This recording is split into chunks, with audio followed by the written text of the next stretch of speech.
What's up, guys? Welcome to Daily Dose of Reddit. This is your host, Zach, and today's subreddit is r/NuclearRevenge. Alright guys, first off we have a story, or I guess a series of stories, the first part of which being my personal crusade against the men who destroyed the person I could have become, part 1. Before the story, I want to let you know this is a hard story to read, and it's a hard story to believe, so I get it if you don't believe this story. Also, I did not get back the part of me that was stolen, so this is the story of what made me the sociopath that some of you are familiar with through reading my multiple NuclearRevenge stories. It is a long story about my early childhood, some of which I remember and some I was told by my older sister and mother. Then my revenge against the people who were responsible. I have been debating whether or not to post this due to the criminal behavior, and it is also a hard story to read, but I've had some interesting experiences with the aftermath of posts that I've made here. So, let's get to it. I had a horrible childhood with no father around, and my mother left me alone for most of my childhood. Around the time I was 6, my mother started dating a man we will call Tom, short for stepfather, and Tom had a son that was 10 years older than me. We will call him Jerry, short for stepbrother. At first, everything was fine, until they were married and we moved into a house together. It started with my mom and Tom arguing almost every day, and after every argument, when I was alone with Tom, he would tell me how much of a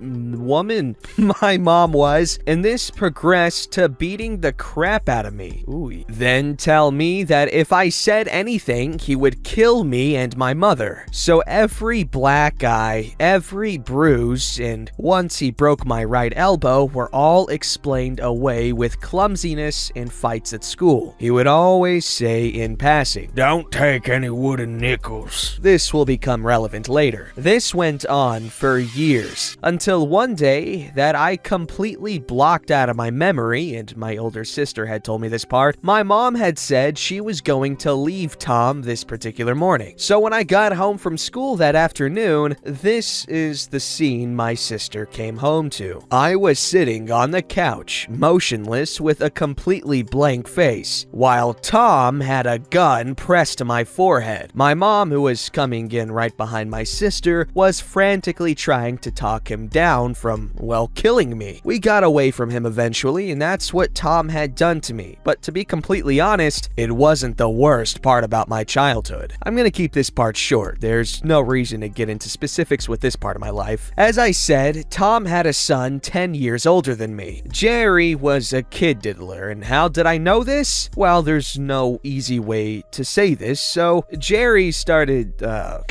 touching me inappropriately when I was almost 7, almost every time he had stayed at our house. Obviously, he lived with his mother. He'd sneak into my room, and you get the idea. I, of course, dissolved all of what made me feel. Fun fact about Jerry is he was really active in his church and was on his way to becoming a pastor, but he became a teacher instead. So, let's jump ahead about 10 years. At this point, I'm on every substance known. I've been in and out of halfway houses and being homeless and living in my car. It had been a long time since I have even thought about Tom and Jerry, till I was at a park across the street from a governmental office that handles stuff like welfare and other things in that vein, when I see a big white truck with the name of Tom's company on the side. He owned a small general contracting company, so I took off after it on foot, and sure enough, it was him, obviously picking up day laborers just like he used to do when I was a kid. Suddenly, like a dam broke in my brain, everything I lived through, everything Tom and Jerry had done to me came rushing into focus in my mind, and I felt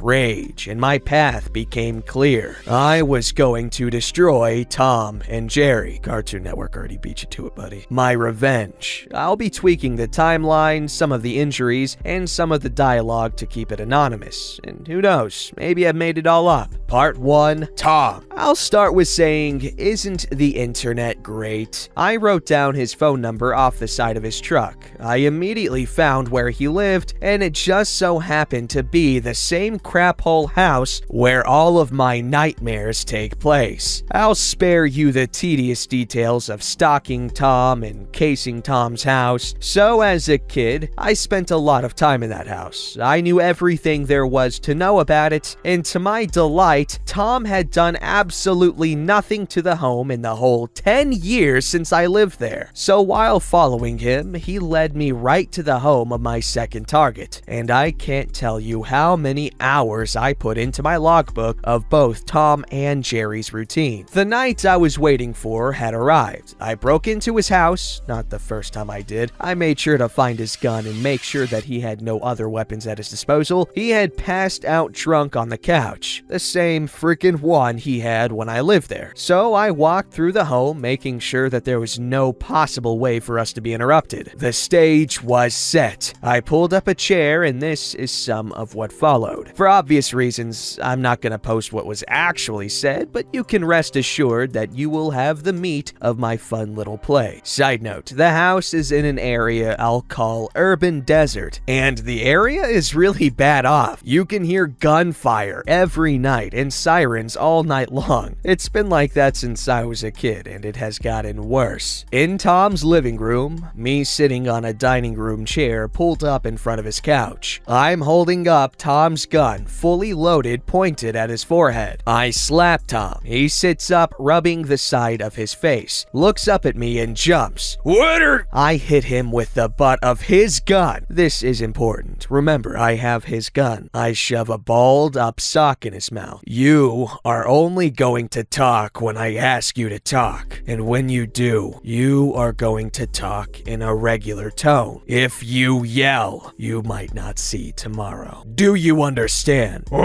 Take the gag out. He does what he's told. What? I punch him in the ribs. I didn't say you could talk, but I'm gonna let you ask me 3 questions. Okay, go ahead. What are you doing here? This! I hit him again in the same spot. If you want money, I don't have any. I hit him in the face. That wasn't a question. And I know, Tom, you have no money. That's not why I'm here. Go ahead and ask me a question. What do you want? For you to be in pain, of course. And you know that you deserve it. Now stand up. Oh, God. He slowly gets to his feet. Side note, when I was a kid, he looked massive and always scared me, even when he wasn't being abusive. But now, I tower over him by 8 inches and outweigh him by at least 80 pounds. Getting darker. Why are you crying like a little baby? Then I slap Tom again. Do you think that I'm going to kill you?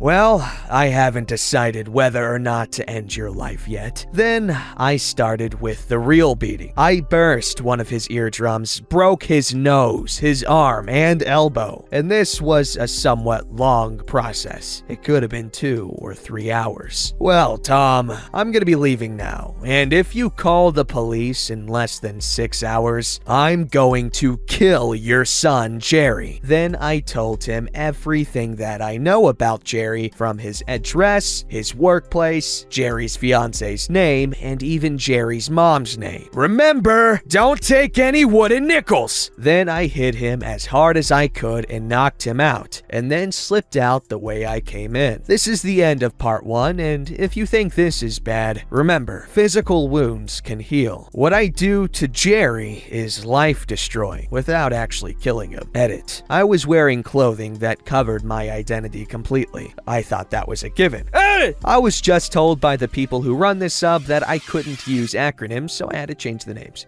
Sorry. Edit. I recently did some snooping and found out that Tom died of a heart attack about a year ago. Jerry is out of prison and is now living in Tom's house, and I really appreciate the fact that I know where he lives and who he's dating. Okay, well, honestly, Tom and Jerry, they deserve everything that's coming to them, and I know it's not necessarily my place to say. I'm not the moral police here, but honestly, can anyone disagree that the Tom and Jerry here are scum? Because I think we'd be hard-pressed to find someone who does. Alright, now part 2. My personal crusade against the men that destroyed the person I could have become. Part 2. Part 2. Jerry's turn. So, in part 1, Jerry was my stepbrother who is 10 years older than me and started touching me inappropriately in a horrible way when I was 7. Well, this is the part where I destroyed his life, like he and his father destroyed my childhood. So at this point,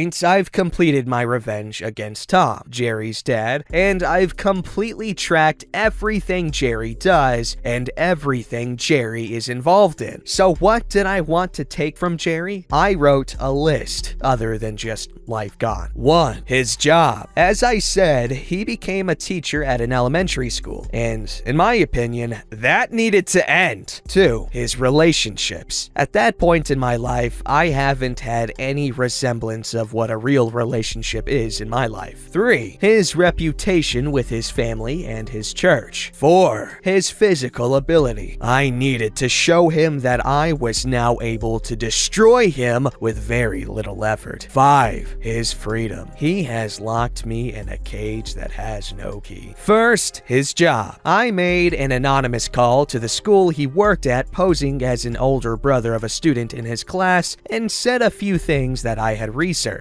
Now, of course, a random phone call isn't going to get him fired, so I let this one go for the time being. Second, his relationships. This was in the form of a letter left on Jerry's fiance's car with the truth and an idea for her to not just take my word for it and go on his PC at home. Now, if you know absolutely anything about kid diddlers, you know that they always keep incriminating evidence in their crap. Well, I don't know what she found, but Jerry was staying at Tom's house less than a week after the note. Well, the final part of my revenge came only a few days after those 2 parts. So as you might expect, I had been following Jerry for a while now, and he used to go out with a few friends from his church to the same bar almost every weekend. So now is my time to show him my face for the first time in over a decade. Except this time, I stood face to face with Jerry. I was no longer a small child, so I waited for the perfect night, a night that had a large number of people from his church, and he had enough to drink to get a DUI. I did not want him to be so drunk that he wouldn't be able to put up a good fight. Here we go, walking into the bar and staring at Jerry until he noticed me. I could tell that he had no clue who I was. I started talking loud enough to be heard clearly by him and his friends. Hi, Jerry. I used his full name. How have you been? Do I know you? Yes,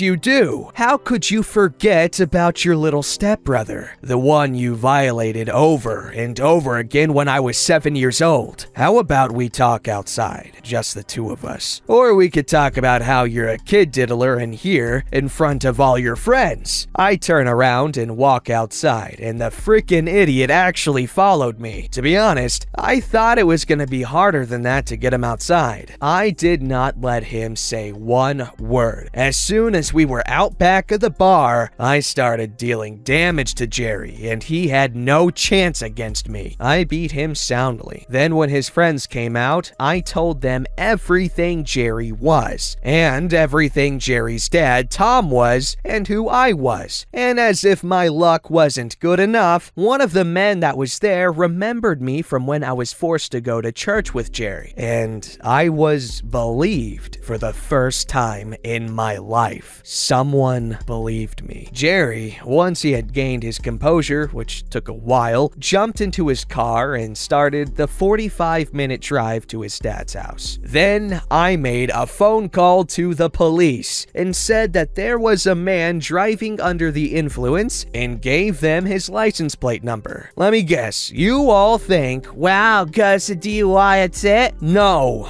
dear readers, it's not just a DUI. Jerry just so happened to be in possession of a stolen firearm that was stolen during a terrible breaking and entering just a few weeks before. That put one man in the hospital for 2 or 3 weeks. Good night. Alright, so there is one more part to this story. However, we're not gonna read it today because it's pretty long, and we'll just save save it for next time. But tell me what you guys think so far. This is a really good story. I mean, really, really dark, but I mean, he is getting his revenge. Alright, this story's called He Killed My Fish. I made his life a little bit harder. So, my ex-boyfriend kinda sucks. A lot. He cheated on me, and there was some emotional abuse. He stole my $50 hoodie, and has been giving me the runaround for at least a month. I was pretty much keeping to myself, until around 2 weeks ago, a mutual friend confided in me that he killed my fish by pouring vape juice into the tank and starving them. We won the fish at the fair together over the summer. He decided to keep them because I had cats who could easily kill the fish. I wanted to get my fish back because fish were allowed in the dorms. He said he didn't want to bring them in fear of the tank tipping over on the drive, which seemed reasonable. Now, these were just goldfish, but it absolutely enraged me nonetheless. Those were living things.